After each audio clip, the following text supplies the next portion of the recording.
coming in for the games, or is that not a consideration? Johnny, go ahead. Yeah, no, it's not a concern for us. For the games now in the Club World Cup, everything has been done in a very smooth way. We have an excellent collaboration, of course, with the president, but with the task force in particular. For next year, the World Cup, we have one more year to work, and the learnings that we have this year with the Club World Cup, which is historic. I say this to all the Americans because it's the first ever Club World Cup, and it's played in the United States of America. So the learnings we'll have for this will apply them next year. And they're largely sold out, so I don't know. I don't think he's too worried about the travel ban. He doesn't know what the travel ban is, I don't think. Johnny, tell me what the travel ban is. He doesn't know what it is. He's largely sold out. Like tonight is totally. I've had friends, they heard about this meeting.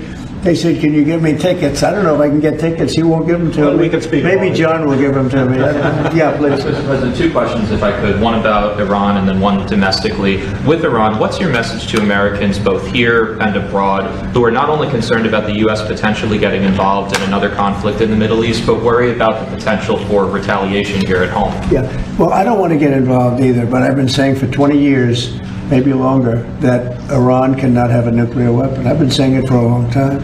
And I think they were a few weeks away from having one. And they had to sign a document. I think they wish they signed it now. It was a fair deal. And now it's a harder thing to sign, you know. It's a lot of water over the dam.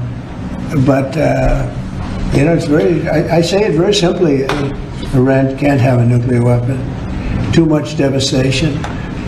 And they'd use it, you know, I believe they'd use it. Others won't use it, but I believe they'd use it. So that's it. It's very simple as far as I'm concerned. They can't have a nuclear weapon. And then domestically, Missouri Senator Josh Hawley came out this week as the lead sponsor of a bill to raise the federal minimum wage to $15 an hour. It stands out because he's a Republican. There's still 20 states that have it at $7.25. Do you support the legislation or the idea? Well, I haven't seen it. I'd have to speak to Josh. He's a very good friend of mine. That's interesting that Josh did that. I'm going to have to think about that one.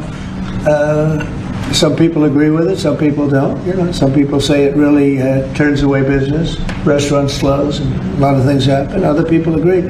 I'd have to speak to Josh. He's a good guy. Mr. President, For the Iran, the possibility of an Iran deal, is the destruction or the dismantling of the Fordow nuclear enrichment center, is that a prerequisite for a deal? Is that a red line for you? No, it's just something that people talk about having. We're the only ones that have the capability to do it, but that doesn't mean I'm going to do it at all. Yeah, we have the best military equipment in the world. You see that with this fight. We have planes that are undetectable, flying around like, you know, nobody's able to see them stealth. You guys want to be stealthy tonight. You know, you can be stealth, you'll never lose, right? But these are incredible planes and weapons. We have the best weapons in the world. By far, nobody close, and I mean, certain countries take advantage of that. Israel has incredible weaponry, so we'll see what happens. I've been asked about it by everybody, but I haven't made a decision.